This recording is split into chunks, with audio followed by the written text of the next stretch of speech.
पूरा विश्व जो है कोरोना बीमारी से त्रस्त है। क्या बात है। सभी लोग कोरोना से मुक्ति पाने के लिए अपने अलग अलग अंदाज में लोग टीवी चैनल पर बोले, मोबाइल में बोले, लेकिन आज मुझे भी, मैं अपने घर में रह करके इस कोरोना से निजात पाने के लिए भगवान श्री कृष्ण से किस प्रकार स्तुति करता हूँ कि क्या कोरोना बीमारी यहाँ से भाग जाए, कैसे उससे देश खुशहाल हो। आइए भैया।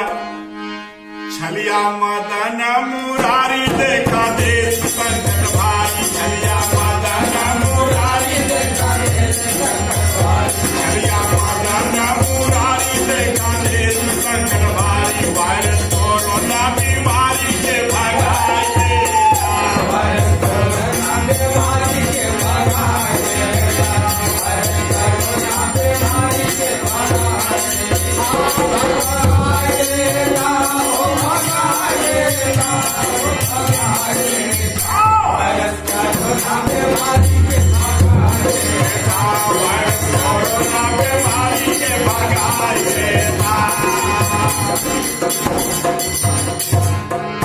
गिरवर गोवर्धन धारी आजा रसिया शैल बिहारी, गिरवर गोवर्धन धारी आजा रसिया शैल बिहारी, गिरवर गोवर्धन धारी आजा रसिया शैल बिहारी। भारत देशवा कभी पला हटाए दे, भारत देशवा कभी पला हटाए दे, भारत देशवा कभी पला